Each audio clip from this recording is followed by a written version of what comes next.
So we've officially entered November 2025, which means that we just finished Halloween, Black Friday is just around the corner, and Christmas is drawing near as well. And what do all of these holidays have in common? Spending, buying, consuming. But this year we should be asking ourselves, do we really need to buy any of it?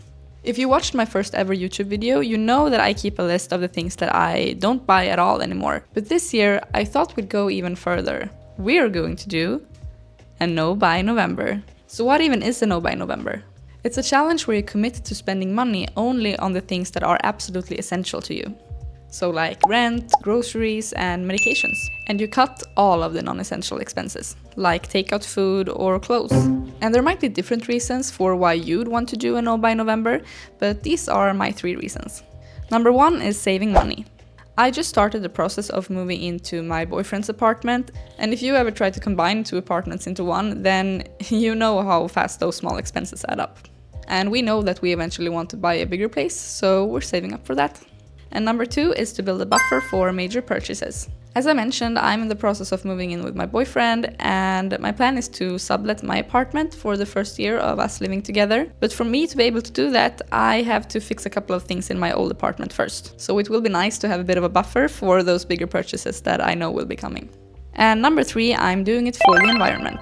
Every year during Black Friday, CO2 emissions spike both across Europe and the US. And honestly, it just doesn't sit right with me to buy a bunch of things knowing how much waste it will create. So this year, I'm skipping it altogether. I will actually be making one exception to this though. So those are my reasons, but what's in it for you? Why should you do a no-buy November? Well, the way I see it, you can do it for a couple of reasons, including the ones that I already mentioned. So first off are financial reasons. So like I said, a no-buy November is great if you have a savings goal in mind, or even if you have a debt that you know that you have to pay off. Either way, it's a great way to get rid of unnecessary spending and make sure that you spend your money where you need it the most. So next up are environmental reasons. I like to think that we not only vote during election year, but every day with our dollars as well. Well, technically I live in Sweden and we use kronor, but you get the idea. So by spending your money on certain things, you show the company that there is a demand to produce more of those things.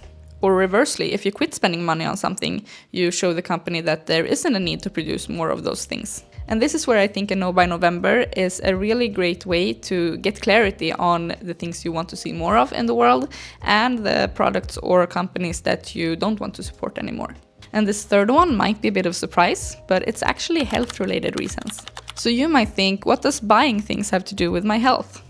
And the answer is quite simple, really. Maybe you know that you tend to spend more money when you're in a bit of a bad mood.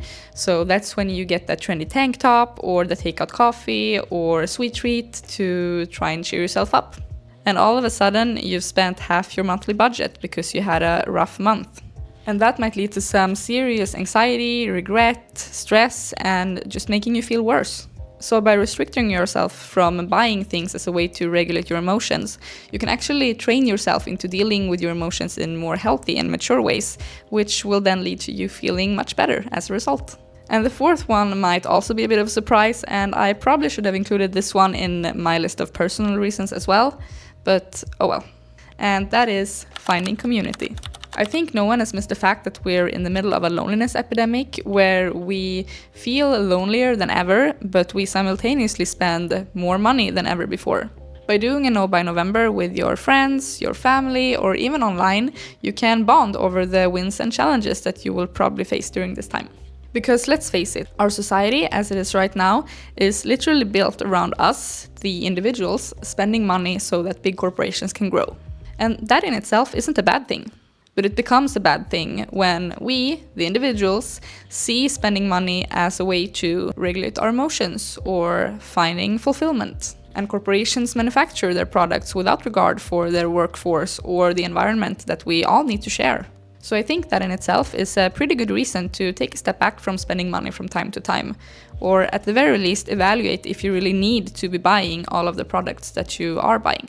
If you found this video helpful or inspiring so far, please leave a like and subscribe so you don't miss future videos like this. Alright, so like I mentioned at the beginning, I already have a list of things I've quit buying altogether. So in this video, I will only go over the things that I will be adding to that list for the month of November. And I also will go over the 3 exceptions I'll be making.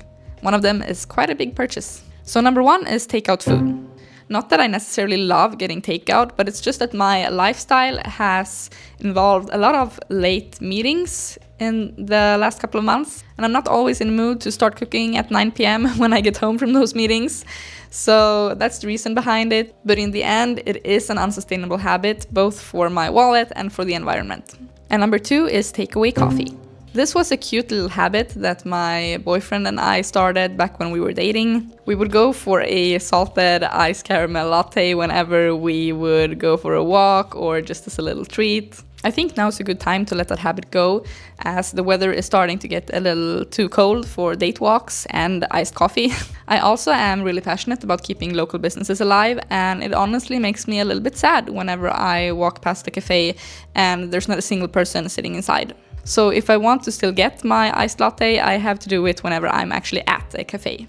And this actually applies to the part about takeout food too. If I want to get takeout food, I have to eat it at the restaurant instead of on my couch.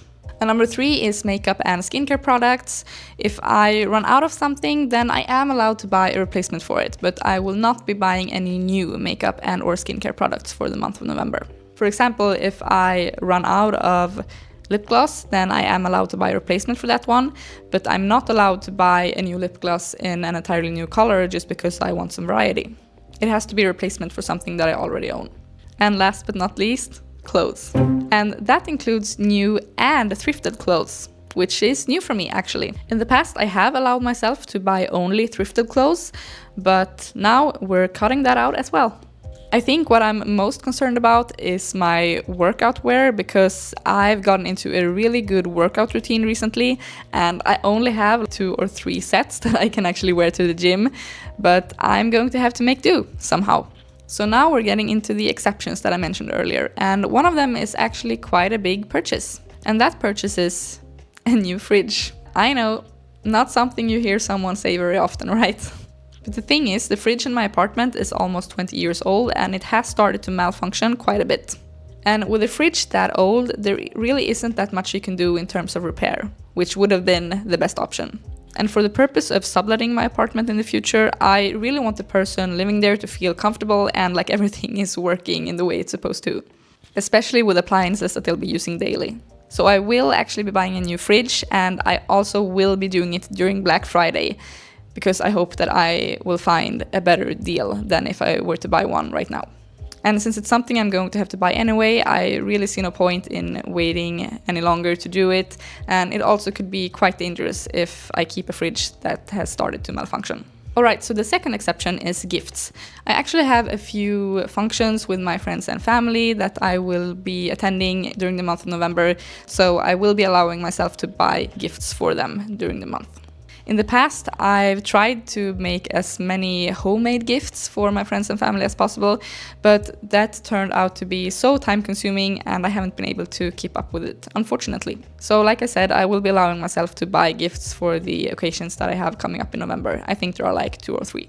And the third and final exception is a memento from Comic-Con. Yes, I am going to go to Comic-Con for the first time in my life and I am super excited.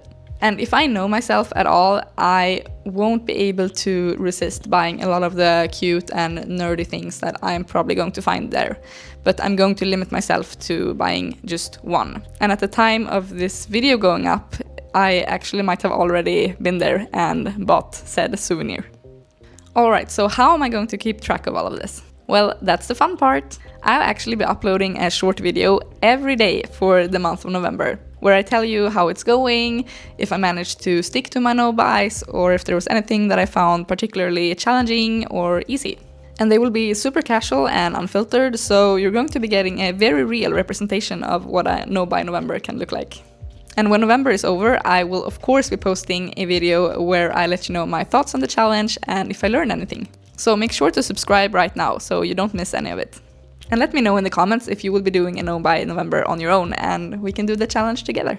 And if you want more tips on how to avoid unnecessary purchases, you can watch this video next about how to stop buying clothes that you never wear. So until next time, take care and happy no buy November.